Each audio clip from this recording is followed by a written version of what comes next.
কালকে আমাদের বাসাতে নতুন ভাড়াটিয়া আসবে, বুঝছিস?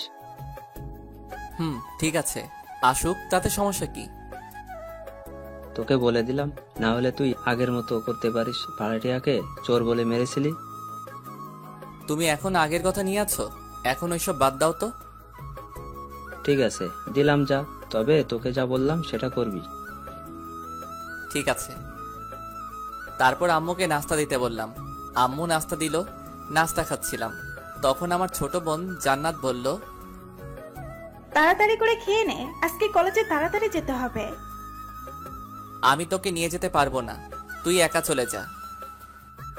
না, আমি তোর সাথেই যাব। তুই আমাকে ভার্সিটিতে নামিয়ে দিয়ে যাবি। ঠিক আছে, দিব। এখন আমাকে নাস্তা করতে দে। তারপর জান্নাত কিছু বলল না। নাস্তা করে জান্নাতকে নিয়ে বেরিয়ে পড়লাম ভার্সিটির দিকে। এবার চলুন আপনাদের আমার পরিচয়টা দেওয়া যাক। আমি সাজ্জাদ, আব্বু আম্মুর বড় ছেলে। আমার একটা ছোট বোন আছে, অনার্স ফাইনাল ইয়ারে পড়ি, এবং জান্নাত ইন্টার সেকেন্ড ইয়ারে পড়ে। পরিচয় দিতে দিতে জান্নাতের কলেজে চলে এলাম। জান্নাতকে কলেজে নামিয়ে দিয়ে বললাম, কলেজ শেষ হলে একা একা বাসায় চলে যাস, আমি নিয়ে যেতে পারবো না। তোকে নিয়ে যেতে হবে না, আমি একাই চলে যাব। তুই যা এখন। বাইক চালু করে কলেজের সামনে থেকে চলে এলাম। একটু পর ভার্সিটি এসে গেলাম। তারপর বাইকটা পার্কিং করে ক্যাম্পাসে গেলাম। গিয়ে দেখি আমার বন্ধু সাকিব এবং রাহাত বসে আছে। তাই আমিও ওদের কাছে গিয়ে বললাম, কিরে তোরা কখন এসেছিস? আমাকে তো একবারও কল করলি না। আমরা এইমাত্র এসে এখানে বসলাম, কিন্তু তোর আজকে আসতে এত দেরি হলো কেন? জান্নাতকে ওর কলেজে ছেড়ে আসতে আসতে দেরি হয়ে গেছে। আচ্ছা, তাহলে এখানে বসে থাকবি কেন? চল ক্লাসে যাই। চল যাওয়া যাক। তারপর সকলে মিলে ক্লাসে এলাম। একটু পর স্যার এলো, এসে ক্লাস করাতে লাগলো। একে একে সবগুলো ক্লাস শেষ হয়ে গেল। আমরাও সকল ক্লাস করে বাইরে এলাম। ক্যাম্পাসের ভেতর দিয়ে হাঁটছি, তখন সাকিব বলল, দোস্ত, আমার একজনকে খুব পছন্দ হয়েছে, তুই কি ওকে পটাতে সাহায্য করবি? সাকিবের এমন কথা শুনে আমি এবং রাহাত সাকিবের দিকে তাকালাম, কারণ এর আগে সাকিব এইসব কথা আগে বলেনি। কিরে, এভাবে তাকিয়ে আছিস কেন? বল, সাহায্য করতে পারবি কিনা?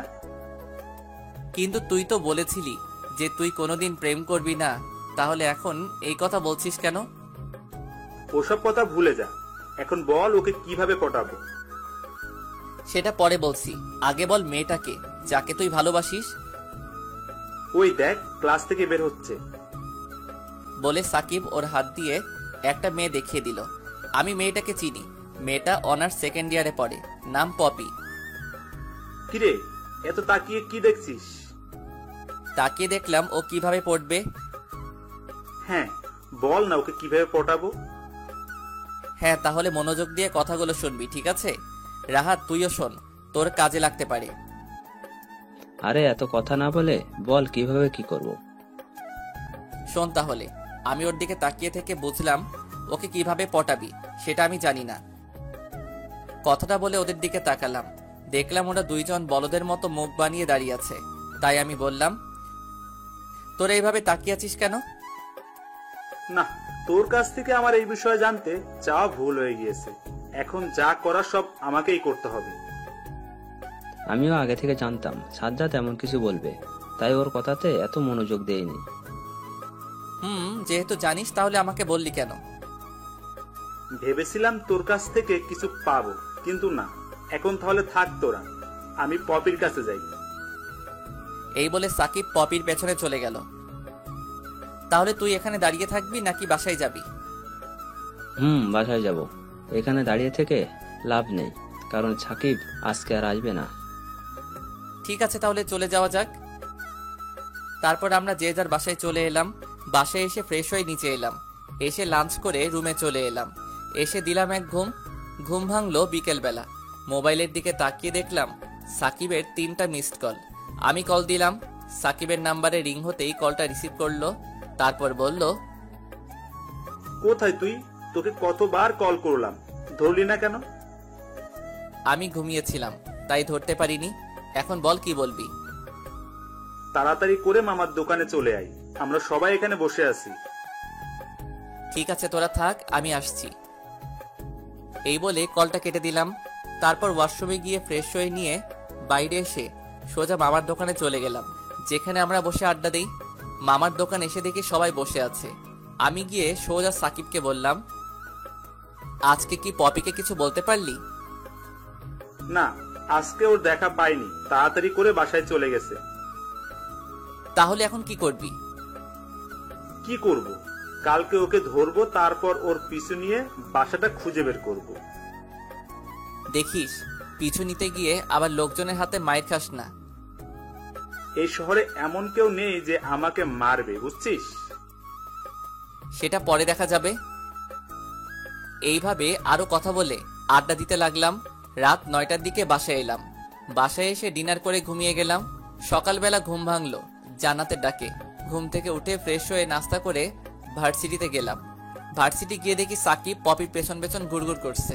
দেখলাম সাকিবের অবস্থা কেমন। সাকিবকে কিছু না বলে রাহাতকে খুঁজতে লাগলাম। একটু পর রাহাতকে পেয়ে গেলাম। তারপর রাহাতকে নিয়ে ক্লাসে গেলাম। সবগুলো ক্লাস শেষ করে বাসায় এলাম। বাসার সিঁড়ি দিয়ে উপরে যাচ্ছিলাম, তখনই কারোর সাথে ধাক্কা লাগলো। ধাক্কা লেগে দুইজন দুই দিকে গেলাম। কার সাথে ধাক্কা খেলাম সেটা দেখার জন্য তাকিয়ে অবাক হয়ে গেলাম, কারণ যার সাথে ধাক্কা খেলাম সে আর কেউ না, আমার বেস্ট ফ্রেন্ড ছিল এক সময়, কিন্তু এখন আর না। আমি ওর দিকে তাকিয়ে আছি। আমি কিছু বলার আগেই মায়া বলতে শুরু করলো, সাজ্জাদ, তুই হঠাৎ এখানে কিভাবে? এবং এত বছর তুই কোথায় ছিলি? তোকে আমি কত খুঁজেছি সেটা কি তুই জানিস? আমি কোথায় ছিলাম এটা জেনে আপনি কি করবেন, এবং আপনি এখানে কি করছেন?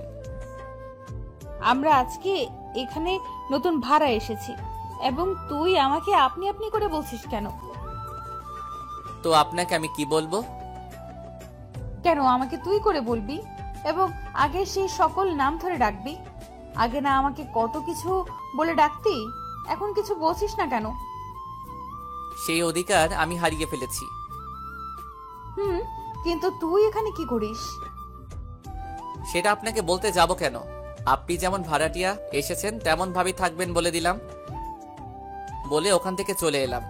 বাসায় এসে আম্মুকে ডাক দিলাম, আম্মু আম্মু। কি হয়েছে, চিল্লাচ্ছিস কেন? তুমি কাকে বাসা ভাড়া দিয়েছো? আমি সেটা জানি নাকি?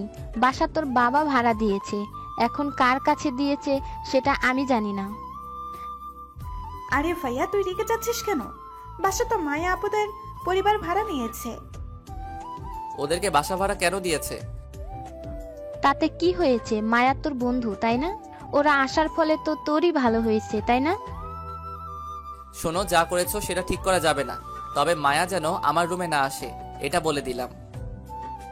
ঠিক আছে, মায়া আসলে আমি না করে দেব। আমি কিছু বললাম না, কারণ আমি যা বলেছি সেটার বাইরে ওরা কেউ কিছু করবে না। আপনারা ভাবছেন যে মায়াকে আমার পরিবার কেমন করে চিনে, তাই না? আসলে আগে আমরা রাজশাহী থাকতাম, সেখানে আমরা মায়াদের বাসায় ভাড়া থাকতাম। সেখান থেকে আমাদের পরিচয় হয়ে বন্ধুত্ব হয়। পরে একটা সমস্যার কারণে আমরা ওখান থেকে চলে আসি, মায়ার সাথে সকল সম্পর্ক শেষ করে দিয়ে। কিন্তু এত বছর পর আবার ওর সাথে দেখা পাবো সেটা ভাবতে পারিনি আমি। রুমে এসে খাটের উপর শুয়েছিলাম, তখনই নিচ থেকে খাবার জন্য ডাকলো।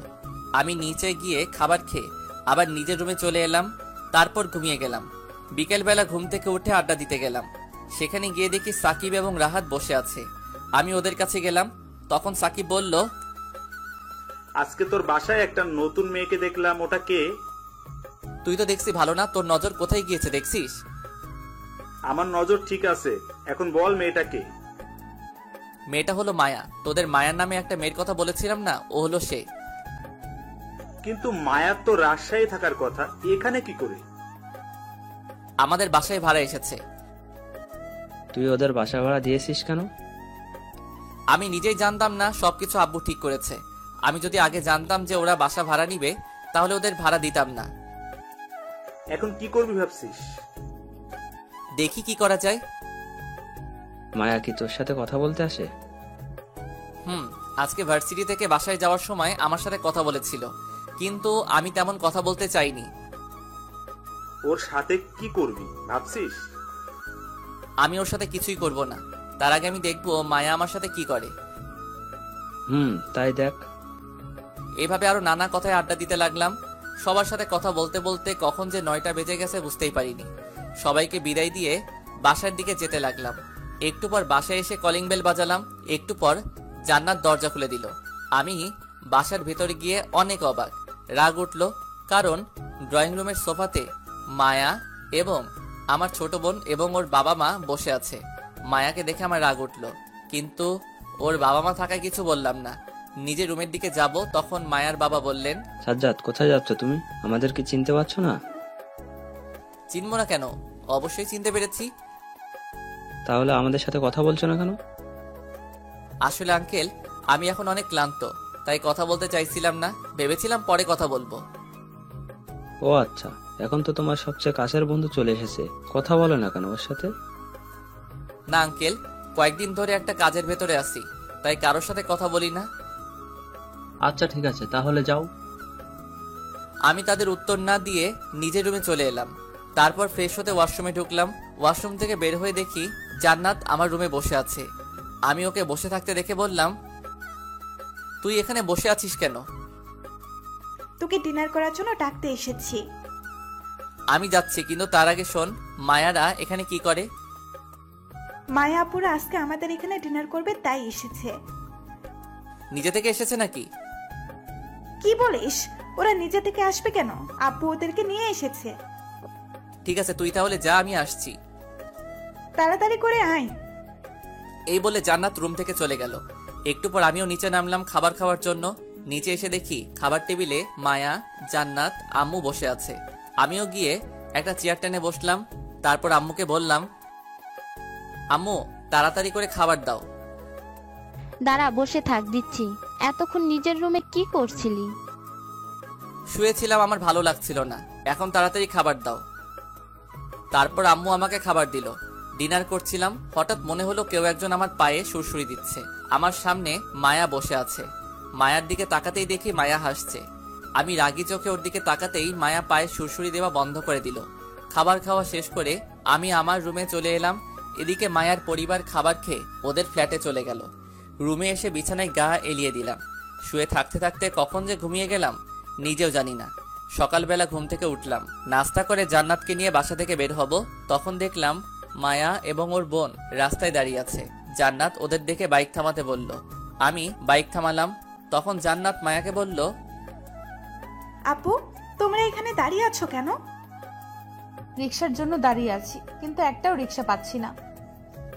তখনই জান্নাত আমাকে বলল, ভাইয়া, তুই একটু রিক্সা ডেকে নিয়ে আয়। আমি পারবো না, যার রিক্সার দরকার সে খুঁজে নিয়ে চলে যাবে, এবং তুই চুপচাপ বসে থাক, আমার দেরি হয়ে যাচ্ছে। আমি বাইক চালু করলাম। বলে বাইক চালু করে এখান থেকে চলে এলাম। জান্নাতকে কলেজের সামনে নামিয়ে দিয়ে দিলাম। জান্নাত বাইক থেকে নেমে আমাকে কিছু না বলে চলে যেতে লাগলো। তখন আমি জান্নাতের হাত ধরে বললাম, তুই কি আমার উপর রেগে আছিস? রাগ করে থাকিস না। তুই তো জানিস আমি মায়াকে দেখতে পারি না। মায়ার সাথে আমার অনেক বড় ঘটনা হয়েছে, যেটা আমি কাউকে বলতে চাই না, কিন্তু এটা আমি তোকে বলবো। তুই আজ বাসায় আসিস, তোকে আমার ঘটনা খুলে বলবো। এবং প্লিজ তুই রাগ করে থাকিস না, তোর রাগ আমার সহ্য হয় না। আচ্ছা, রাগ করবো না, তবে আমার জন্য চকলেট নিয়ে আসতে হবে। ঠিক আছে, নিয়ে আসবো। এখন তাহলে ভেতরে যা। তারপর জান্নাত ভেতরে চলে গেল। আসলে আমি জান্নাতের রাগ, অভিমান, চোখে জল এগুলো দেখতে পাই না। জান্নাত ভেতরে যাওয়ার পর আমি ভার্সিটির দিকে গেলাম। ভার্সিটি এসে বাইকটা পার্কিং করলাম। তারপর ভেতরে এসে সাকিবদের খুঁজতে লাগলাম। একটু পর দেখলাম ওরা গাছের নিচে বসে আছে।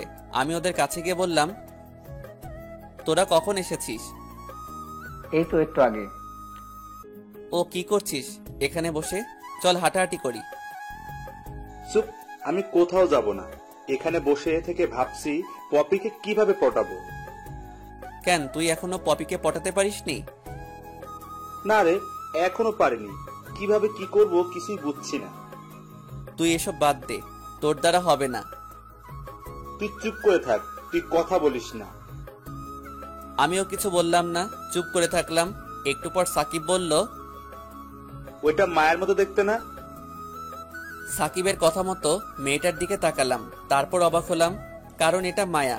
কিন্তু মায়া এখানে কি করে এটা তো বুঝতে পারছি না। এটা তো মায়া, কিন্তু মায়া এখানে কি করে? সেটা আমি কি করে বলবো? তুই যেখানে আমিও সেখানে আছি। এইসব বাদ দে। মায়া এখানে কিসের জন্য এসেছে সেটাও নিজেই ভালো জানে। আমাদের এত ভেতরে যাওয়ার দরকার নেই, বুঝছিস? ঠিক বলেছিস।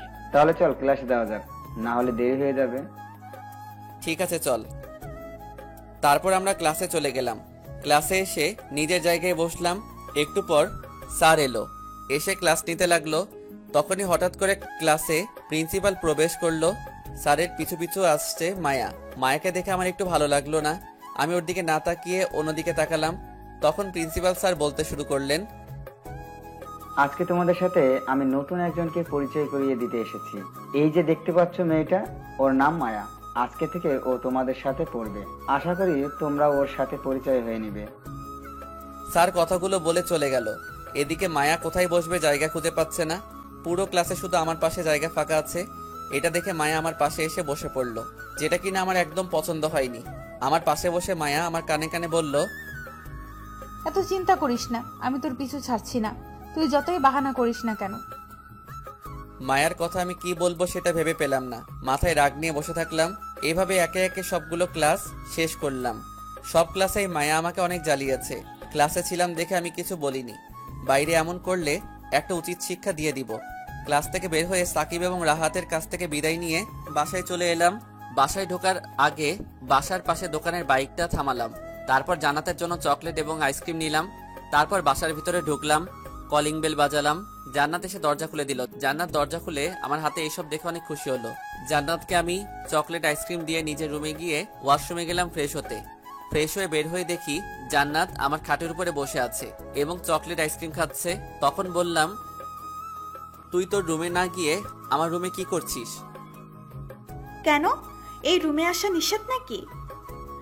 না, তবু তোর রুমে না গিয়ে এখানে কি করিস? তোর এবং মায়াপুর ঘটনা শুনতে এলাম। সেটা বলবো, তার আগে খাবার খেয়ে আসি, চল। ঠিক আছে চল। তারপর আমরা খাবার খেয়ে রুমে এলাম।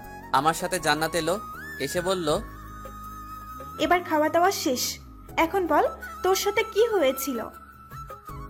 বলছি, তবে তার আগে তুই দরজা লাগিয়ে দিয়ে আয় এবং তুই এইসব কথা কাউকে কিন্তু বলতে পারবি না বলে দিলাম। ঠিক আছে, বলবো না, এখন বল। আচ্ছা, তাহলে এখন বল তুই কি ঘটনা শুনতে চাস? তোদের সম্পর্ক কিভাবে নষ্ট হলো সেটা একটু আমাকে বল। ঠিক আছে, তাহলে শোন। তারপর আমি জান্নাতকে বলতে শুরু করলাম, আজ থেকে 5 বছর আগে, তখন আমি এবং মায়া ইন্টার ফাইনাল ইয়ারে পড়তাম। আমরা দুজনে খুব ভালো বন্ধু ছিলাম। তো একদিন সকালে আরামে ঘুমাচ্ছিলাম, তখন হঠাৎ করে আমার ফোন বাজতে লাগলো। ফোনের দিকে তাকিয়ে দেখলাম মায়া ফোন করেছে। মনে মনে বললাম, এত সকালবেলা কল করার কারণ কি সেটা জানার জন্য কল রিসিভ করলাম। তখন ওপাশ থেকে মায়া বলতে লাগলো, কল ধরতে এত দেরি করলি কেন? তুই এত সকাল সকাল কল কেন দিয়েছিস এটা বল। তুই ভার্সিটি যাবি না? যাবো তো, কেন, কি হয়েছে? তাহলে কখন যাবি? এখনই রেডি হয়ে আয়, না হলে তো দেরি হয়ে যাবে। সেটা আমি দেখে নিব, এখন তুই কল কেটে দে। দাঁড়া, আমি আসছি, তারপর দেখাচ্ছি। আমি কিছু না বলে কলটা কেটে দিলাম। রোজ সকালবেলা এমন অত্যাচার ভালো লাগে না, আরামে একটু ঘুমটাও পারতে দেয় না। তারপর আবার ঘুমিয়ে গেলাম। হঠাৎ অনুভব করলাম আমার গায়ে কেমন যেন ভেজা ভেজা লাগছে। তাই আমি চোখ খুলে দেখতে চাইলাম আমার ভেজা ভেজা লাগছে কেন। এটা দেখার জন্য চোখটা খুললাম। সামনে তাকিয়ে দেখি মায়া এবং জান্নাত হাতে বালতি নিয়ে দাঁড়িয়ে আছে। আমি আমার শরীরের দিকে তাকালাম, দেখি আমার পুরো শরীর ভেজা। তোর ঘুম কি ছেড়েছে নাকি আবার ঘুমাবি? হ্যাঁ, ঘুম পুরোপুরি চলে গেছে। তোদের জন্য তো আমি ঘুম পাড়তে পারি না, তাই না? জানিস যখন তাহলে বলছিস কেন? ভাবলাম তোদের বোধহয় মনে নেই, তাই বললাম। হয়েছে, এবার যা, তাড়াতাড়ি ফ্রেশ হয়ে আয়। তোরা এখন রুম থেকে বের হয়ে যা তাড়াতাড়ি। ঠিক আছে, যাচ্ছি। ওরা দুজনে রুম থেকে চলে গেল। আমি বিছানা থেকে নেমে ওয়াশরুমে গিয়ে ফ্রেশ হয়ে রেডি হয়ে নিচে এলাম। তারপর নাস্তা করে বাইক নিয়ে বাসা থেকে বের হব। তখন মায়া এসে বাইকে উঠে বসলো। তারপর বলল, তাড়াতাড়ি করে চল, না হলে দেরি হয়ে যাবে। তুই কথা বলিস না? ঠিক আছে, বলবো না, এখন তাড়াতাড়ি করে চল। তারপর বাইক চালিয়ে ভার্সিটি চলে এলাম। এসে বাইকটা পার্কিং করে সবাইকে খুঁজতে লাগলাম। কাকে খুঁজছি ভাবছেন? আমাদের কয়েকজন বন্ধু আছে, তাদের খুঁজছি। এবং মায়া হলো আমার সবচেয়ে কাছের বন্ধু। একটু পর ওদের আমি পেয়ে গেলাম। তারপর আমি এবং মায়া ওদের কাছে গেলাম। আমাদেরকে দেখে আমাদের এক বন্ধু শিহাব বলল, তোদের আসতে এত দেরি হলো কেন? বলিস না, এই যে সাজ্জাদ, ও যেভাবে ঘুম পারে, ওকে ঘুম থেকে তুলে আসতে দেরি হয়ে যায়। থাক, হয়েছে, আর বলতে হবে না। আচ্ছা তোরা এখানে কথা বল, নেহা আমাকে কি যেন বলবে, আমি ওর সাথে একটু কথা বলে আসি। নেহা আমার সাথে আয়। এই বলে ওরা দুজনে চলে গেল। আমিও ওদের সাথে বসে আড্ডা দিচ্ছিলাম। তখন শিহাব বলল, সাজ্জাদ, আমাদের একটা সাহায্য করতে পারবি? কি সাহায্য বল আমাকে। তুই তো জানিস আমি নেহাকে ভালোবাসি, কিন্তু বলতে পারি না। তাই বলছিলাম কি, তুই যদি ওকে এই চিঠিটা দিয়ে আসতি। আমি ভাবলাম শিহাব যেহেতু পারছে না, তাহলে আমি দিয়ে না হয় সাহায্য করে দেই। তাই বললাম, ঠিক আছে, দিয়ে দিব, তুই চিন্তা করিস না। ধন্যবাদ দোস্ত। একটু পর নেহা এবং মায়া এলো।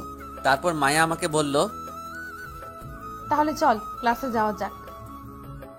ঠিক আছে চল, ক্লাসের টাইম হয়ে গেছে। তারপর আমরা সবাই মিলে ক্লাসের দিকে যেতে লাগলাম। ক্লাসে যাওয়ার আগে নেহাকে আমার সাথে আসতে বললাম। নেহা আমার সাথে এলো। তখন আমি নেহার হাতে চিঠিটা দিয়ে বললাম, চিঠিটা বাসায় নিয়ে গিয়ে পড়বে। কিন্তু চিঠিটা কে দিয়েছে? সেটা চিঠি পড়লেই জানতে পারবে। ঠিক আছে, তুমি যখন বলছো তাহলে বাসায় গিয়ে পড়বো। তাহলে চলো এখন ক্লাসে যাওয়া যাক। তারপর আমরা ক্লাসে চলে এলাম। ক্লাসে এসে আমি মায়ার পাশে বসলাম। মায়ার পাশে বসার পর মায়া আমাকে দেখে ওখান থেকে উঠে গিয়ে অন্য জায়গায় বসলো। এটা আমার কাছে কেমন যেন লাগলো, কারণ মায়া আমাকে ছাড়া আর কারো কাছে বসে না। তাহলে আজকে আমার কাছে বসলো না কেন, সেটা পরে জেনে নিব। তখনই ক্লাসের স্যার এলো। একে একে সবগুলো ক্লাস করে বের হলাম। আমার সাথে মায়াও বের হয়েছে। কিন্তু অবাক করার বিষয় হলো, মায়া আমার সাথে বাসায় না গিয়ে রিক্সা নিয়ে বাসায় যেতে লাগলো। আমি ডাকলেও শুনলো না। তাই আমি একা একা বাসায় চলে এলাম। বাসায় এসে মায়াকে অনেকবার কল করলাম, কিন্তু মায়া আমার কল বারবার কেটে দিচ্ছে। আরো কয়েকবার দিলাম, তারপর বন্ধ বলছে। সেদিনকার মতো আর কল দিলাম না। পরের দিন আমার আগে মায়া ভার্সিটি চলে গেছে। আমিও ভার্সিটি গিয়ে দেখি মায়া একটা ছেলের সাথে বসে থেকে কথা বলছে। তখন আমি মায়ার সামনে গেলাম, গিয়ে বললাম, মায়া তো কি হয়েছে, আমাকে এভাবে ইগনোর করছিস কেন? তুই এখন এখান থেকে যা তো, আমাকে ডিস্টার্ব করিস না। প্লিজ মায়া, তুই বল আমার সাথে এমন করছিস কেন? তারপর মায়া আমার সাথে এমন একটা কাজ করলো যেটার জন্য আমি মোটেও প্রস্তুত ছিলাম না। মায়ার হাত ধরার জন্য মায়া আমাকে কষে একটা থাপ্পড় মারলো। মেরে বলল, তুই আমার হাত ধরছিস কোন অধিকারে, এবং তুই কে? তোকে তো আমি চিনি না। মায়ার এমন কাজে আমি অনেক লজ্জিত হলাম। চারিদিকে তাকিয়ে দেখলাম অনেকেই আমাদের দিকে তাকিয়ে আছে। তখন আমি বললাম, আচ্ছা, তবে আমাকে এটা বল, তুই আমাকে এভাবে অবহেলা করছিস কেন? আমার দোষটা কি বল? কেন? তুই তো নেহাকে ভালোবাসিস, তুই গিয়ে নেহার কাছে থাক। এবার আমার কাছে সবকিছু ক্লিয়ার হয়ে গেছে। মায়া কালকে থেকে আমার সাথে কেন এমন করছে সেটা এখন জানতে পারলাম। তাই বললাম, তুই ভুল ভাবছিস। কালকে আমি নেহাকে চিঠি দিয়েছি, এটা ঠিক, তবে সেটা। চুপ, তুই আমাকে ডাকবি না। আর এই ছেলেকে দেখ, ও হলো আমার বয়ফ্রেন্ড রোহান। এখন তুই এখান থেকে যা, আমার সামনে আর কখনো আসবি না। ঠিক আছে, আমি চলে যাচ্ছি। তবে তুই আমার কথা শুনলি না, তাই না? যেদিন আসল সত্য জানতে পারবি সেদিন তুই আমাকে পাবি না। সেটা দেখবো। এখন তুই যা এখান থেকে, না হলে কিন্তু থাপ্পড় মারব। শুধু আমার শেষ কথাটা মনে রাখিস। বলে ওখান থেকে চলে এলাম। আজকে মায়ের কাছে যে অপমান হলাম এটা আমি আশা করিনি। ওখান থেকে সোজা প্রিন্সিপালের রুমে গেলাম। সেখানে গিয়ে আমার টিসি নিলাম।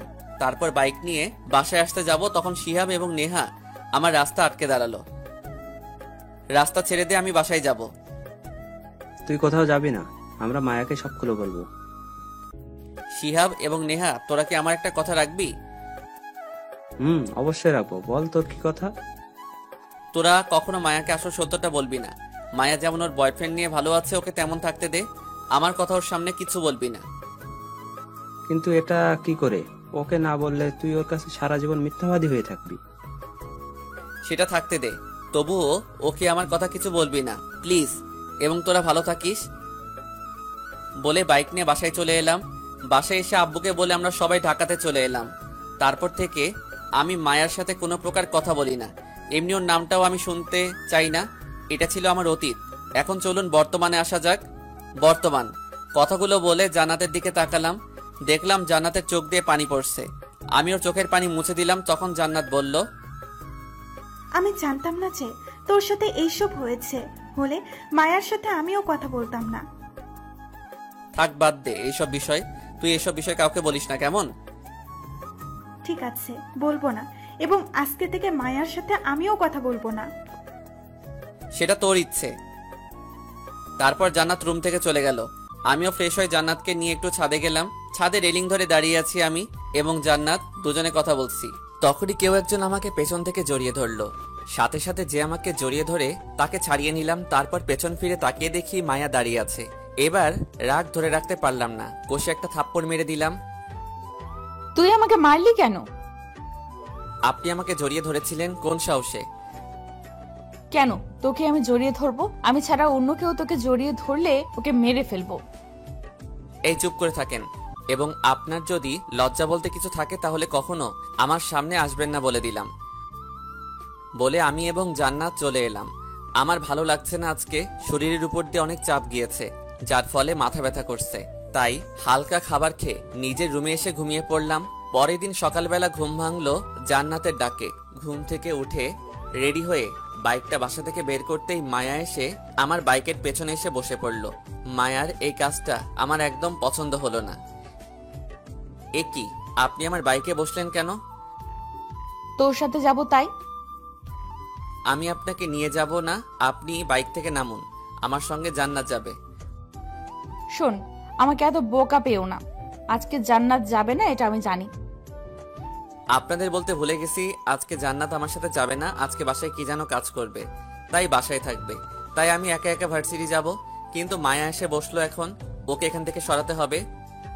কি হলো, আপনি এখনো এখানে বসে আছেন কেন? তাড়াতাড়ি করে নামুন। না, আমি নামবো না।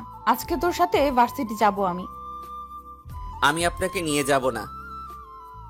আমাকে নিয়ে যেতেই হবে। আচ্ছা নিয়ে যাব, তার আগে আপনি বাইক থেকে একটু নামুন। ঠিক আছে, নামছি। মায়া নামার সাথে সাথে আমি বাইকটা চালু করে ওখান থেকে চলে এলাম।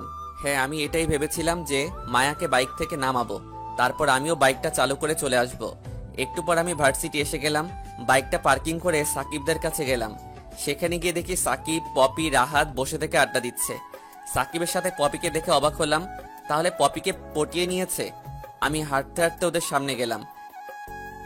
সাকিব, তাহলে তো এখন প্রেম করা শুরু করে দিয়েছিস, আমাদের ট্রিট দিবি কবে?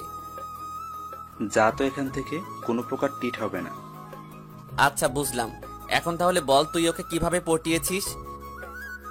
দেখ, সেটা অনেক বড় কাহিনী, পরে একসময় বলবো। তখনই খেয়াল করলাম ভার্সিটির গেট দিয়ে মায়া প্রবেশ করছে। তারপর চারিদিকে তাকাচ্ছে, দেখে মনে হচ্ছে কাউকে খুঁজছে। আমাকে দেখা মাত্রই আমার দিকে আসতে লাগলো।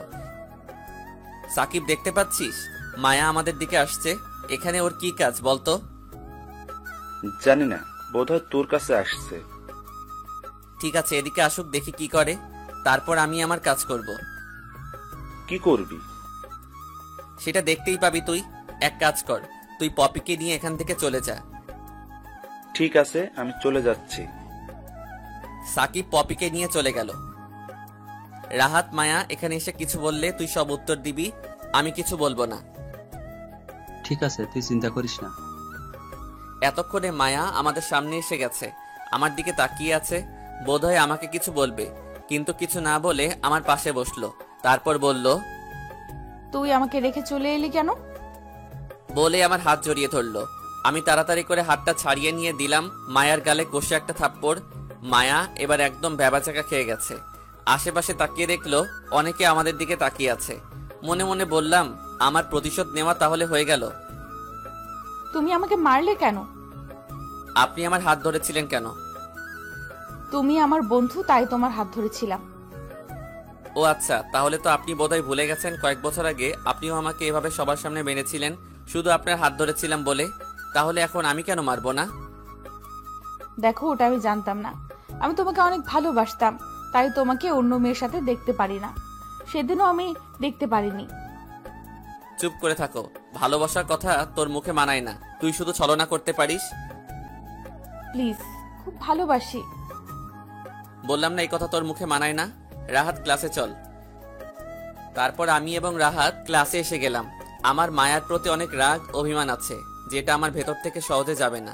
রাগের মাথায় আপনি থেকে তুই চলে গেছি ভাবা যায়, তবে আজকে মায়াকে যা অপমান করেছি সেটা একদম ঠিক আছে। ক্লাসে নিজের জায়গায় বসে আছি, তখন মায়া ক্লাসে প্রবেশ করলো। আমার দিকে করুণ দৃষ্টিতে তাকিয়ে আছে। আমি ওর দিকে খেয়াল করলাম না। সবগুলো ক্লাস করে বাসায় চলে এলাম। বাসায় এসে আম্মুকে ডাকলাম, তারপর বললাম, মায়া যদি আমার কথা বলে তাহলে বলে দিবি আমি নেই। আম্মু অনেকবার জানতে চেয়েছে কি হয়েছে, কিন্তু আমি কিছুই বলিনি। বিকেলবেলা রুমে শুয়েছিলাম, তখন কেউ একজন দরজায় নক করলো। আমি তাকে ভেতরে আসতে বললাম। দেখলাম মায়ার আম্মু এবং মায়া এসেছে। মনে মনে ভাবলাম, মায়া ওর আম্মুকে আবার সব কথা বলে দিয়েছে নাকি। ভিতরে আসবো? হ্যাঁ আসুন, এতে বলার কি আছে। তারা ভেতরে এসে খাটের উপর বসলো এবং আমাকে বলতে লাগলো, তুমি তো জানো মিথিলা কেমন পড়াশোনা করে, তাই না? মিথিলা অঙ্ক একটু পারে না, তাই মায়া বলল তুমি নাকি খুব ভালো অঙ্ক পারো, তাই তুমি যদি ওকে একটু পড়াতে তাহলে ভালো হতো। এতক্ষণে বুঝলাম মায়া এবং মায়ার আম্মু এখানে কেন এসেছে। আমি কি বলবো সেটা ভেবে পাচ্ছি না, কারণ আমি অঙ্ক তেমন পারি না, কিন্তু সেটাও তো বলতে পারবো না, বললে সম্মান থাকবে না। কি হলো, কিছু বলছো না কেন? ঠিক আছে, আমি তাহলে সন্ধ্যায় আসবো। ঠিক আছে, তাহলে এখন আমি যাই। বলে ওরা চলে যেতে লাগলো, কিন্তু যাওয়ার সময় মায়া আমাকে চোখ মেরে দিয়ে গেল। এখন আমি ভাবছি ওকে পড়ানো কি ঠিক হবে নাকি হবে না। যদি পড়াই তাহলে মায়াকে আরো কষ্ট দিতে পারবো, এবং মায়াকে যত কষ্ট দিব তত আমার ভালো লাগবে। সন্ধ্যাবেলা মিথিলাকে পড়ানোর জন্য ওদের বাসার কলিং বেল বাজালাম, তখন মায়া এসে দরজা খুলে দিল। আমি অবাক হলাম যে কলিং বেল বাজানোর সাথে সাথে খুলে দিল, তার মানে মায়া এখানেই দাঁড়িয়েছিল। কি হলো, দাঁড়িয়ে আছো কেন? ভেতরে আসো। আমি ভেতরে প্রবেশ করে দেখি মিথিলা ড্রয়িং রুমে বসে আছে। আমি কিছু বলবো তার আগে মায়া বলল, মিথিলা, তুই এখনো বসে আছিস কেন? তাড়াতাড়ি করে তোর রুমে যা, তোকে পড়াতে এসেছে। ঠিক আছে, আমি যাচ্ছি। বলে মিথিলা ওর রুমের দিকে যেতে লাগলো। তুমিও মিথিলার সাথে যাও। মায়ার কথা শুনে আমি মিথিলার সাথে যেতে লাগলাম। মিথিলার রুমে এসে পড়ার টেবিলে বসলাম। মিথিলা এসে আমার পাশে বসলো। তখন বললাম, তাড়াতাড়ি করে তোমার অঙ্ক বইটা বের করো। মিথিলা অঙ্ক বই বের করলো। তারপর আমি বললাম, তুমি কি অঙ্ক কিছু করতে পারো? মোটামুটি পারি। ঠিক আছে, আজকে কয়েকটা অঙ্ক বুঝিয়ে দিচ্ছি, তুমি সেগুলো কালকে আমাকে করে দিবে। মিথিলা কিছু বলল না। আমি মিথিলাকে অঙ্ক বুঝিয়ে দিতে লাগলাম। অঙ্ক বোঝাচ্ছিলাম, তখন মায়া রুমে প্রবেশ করলো। মায়ার দিকে তাকিয়ে দেখলাম হাতে খাবার কি যেন নিয়ে আসছে।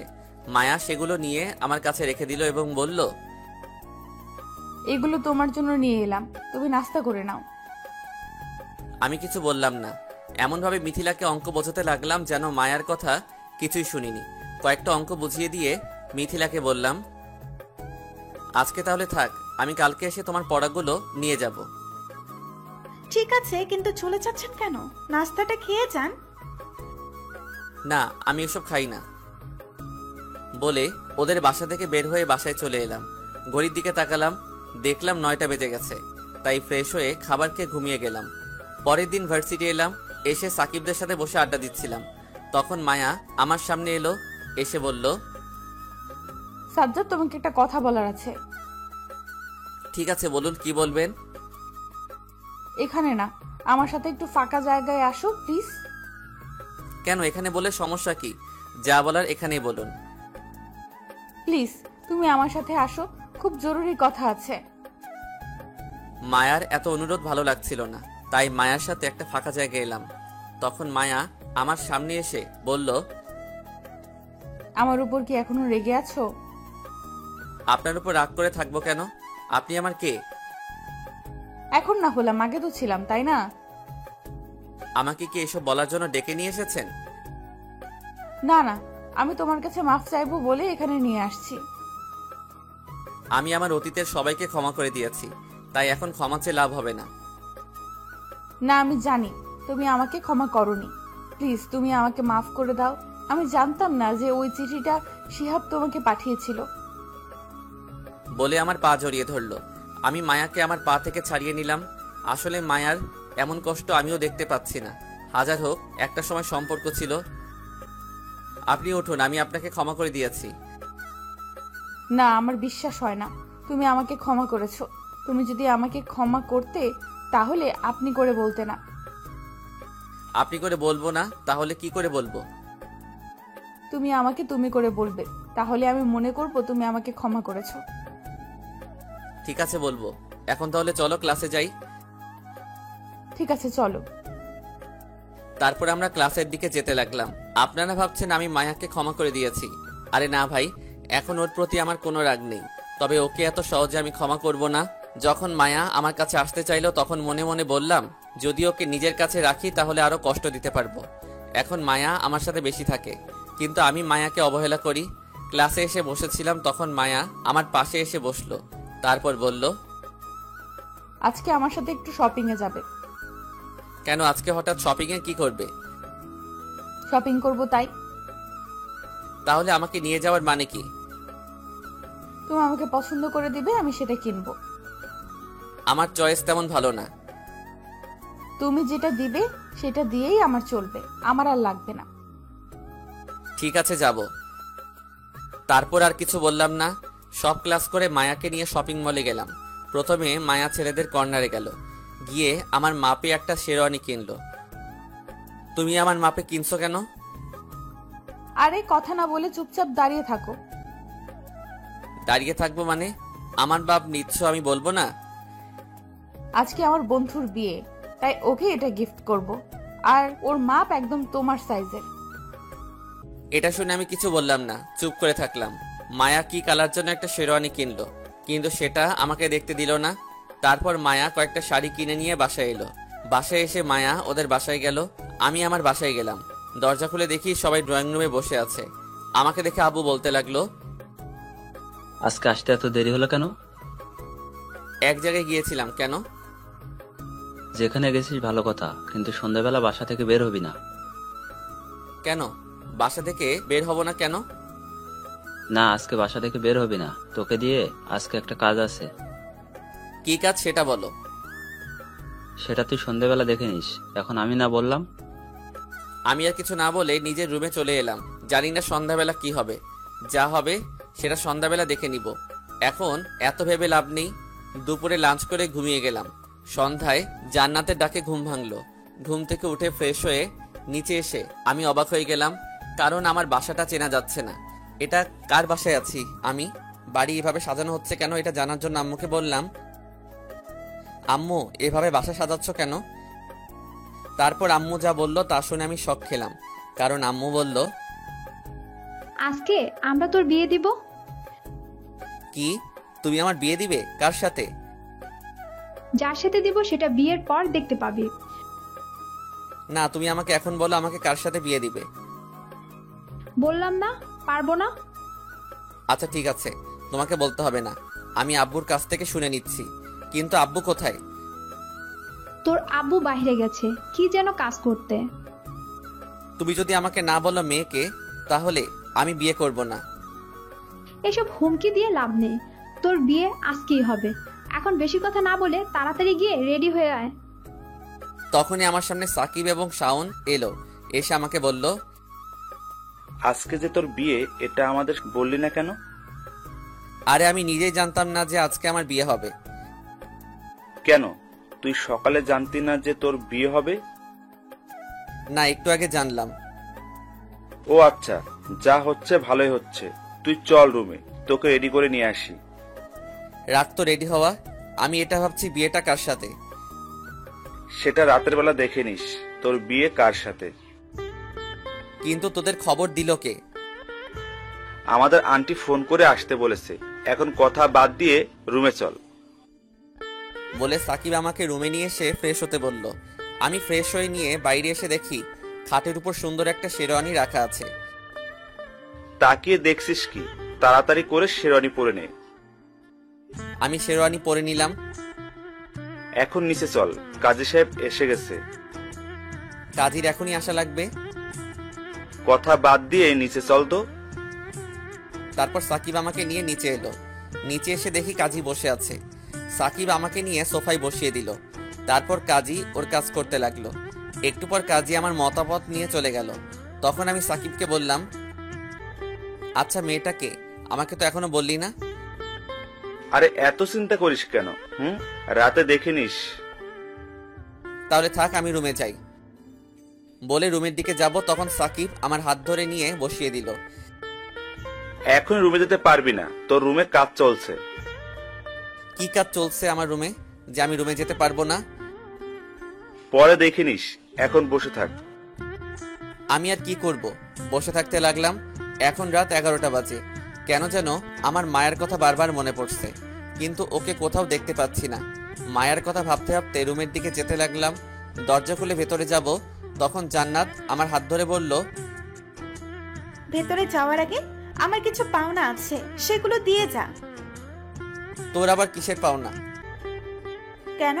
আমরা যে তোর ঘর সাজালাম, তার কিছু পাওনা আছে, সেইগুলো দিয়ে যা। আমি পারবো না, আমার কাছে এখন টাকা নেই। সেটা বললে হবে না।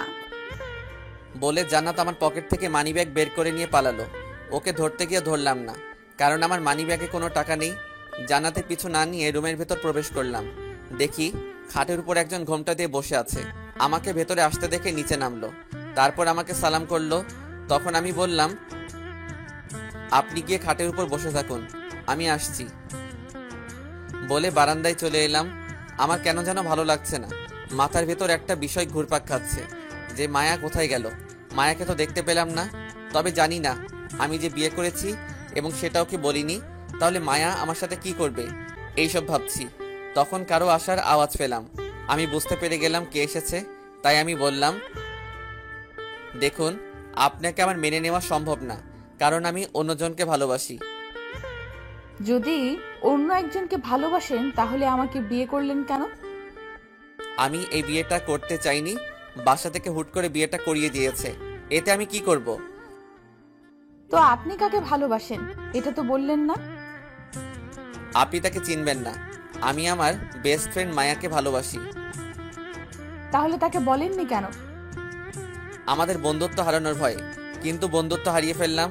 আবার যখন ওকে পেলাম তখন ওর উপর রাগ অভিমান থাকার কারণে আর বলা হয়ে ওঠেনি। তাহলে এখন কি করবেন?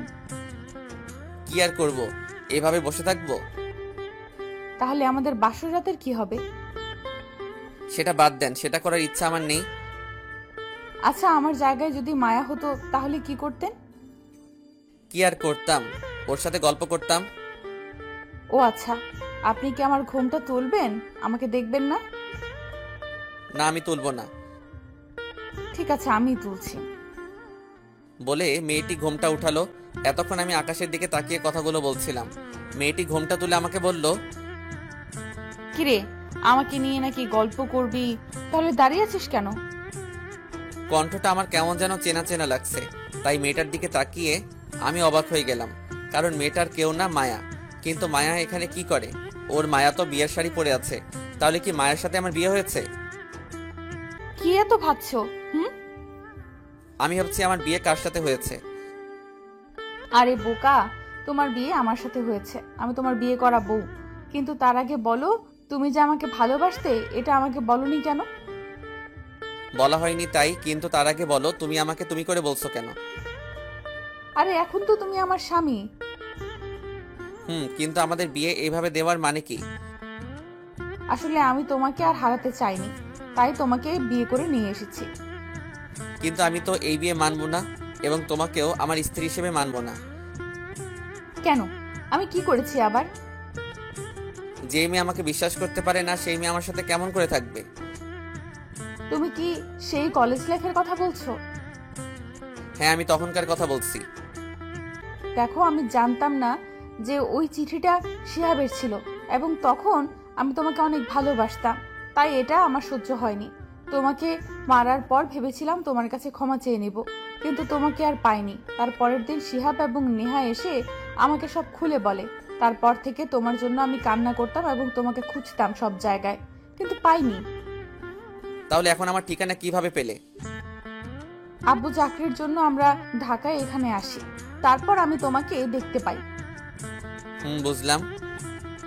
বিশ্বাস করো, আমি এখনো তোমাকে অনেক ভালোবাসি। তুমি আমাকে ফিরিয়ে দিও না প্লিজ, আমি তোমাকে ছাড়া বাঁচবো না। আমিও তোমাকে ভালোবাসতাম, কিন্তু যখন তুমি বললে তোমার বয়ফ্রেন্ড আছে, তখন আমি তোমাকে পাওয়ার আশা ছেড়ে দিয়েছি। এটা আমার মামাতো ভাই ছিল, তোমাকে ঠিক করার জন্য সেদিন নাটক করেছিলাম। তুমি আমাকে বিশ্বাস করো, আমি তোমাকে ভালোবাসি। তোমার কষ্ট দেখে আমারও অনেক কষ্ট হয়েছিল। বলে আমার পা জড়িয়ে ধরে কান্না করতে লাগলো। তারপর ভাবলাম মানুষ মাত্রই ভুল করে থাকে, তাকে একবার ক্ষমা করে দেওয়া উচিত। মায়া তো আমাকে ভালোবাসে, এটা ওর ব্যবহার দেখে বুঝে গিয়েছিলাম। তাই এখন আর ওকে কষ্ট দিব না, এমনিতেই ওকে অনেক কষ্ট দিয়ে ফেলছি। বলে মায়াকে আমার পা থেকে টেনে তুললাম। মেয়েটা কেঁদে কেটে নিজের মুখের 12টা বাজিয়ে ফেলেছে। আমি ওর চোখের জল মুছে বললাম, তোমাকে ক্ষমা করতে পারি একটা শর্তে। বলো, তোমার কি শর্ত? আমি তোমার সব শর্তেই রাজি। তার আগে বলো, তুমি আমাকে কখনো ছেড়ে যাবে না? এই জীবন থাকতে আমি কখনো তোমাকে ছেড়ে যাব না। তাহলে আমার শর্ত হলো, আমার তোমার মতো একটা মেয়ে বাবু লাগবে। কথাটা শুনে মায়া আমার বুকে মুখ লুকিয়ে ফেললো। তারপর বলল, আমি কি তোমাকে না করেছি? ঠিক আছে, তাহলে চলো যাওয়া যাক। বলে মায়াকে কোলে তুলে বিছানায় ফেলে দিলাম। রাগ অভিমান ভেঙে তারপর দুজন দুজনকে আদর করতে লাগলাম। ভালোবাসা পূর্ণতা পেল। এইভাবে চলতে থাকলো আমাদের সুখের জীবন।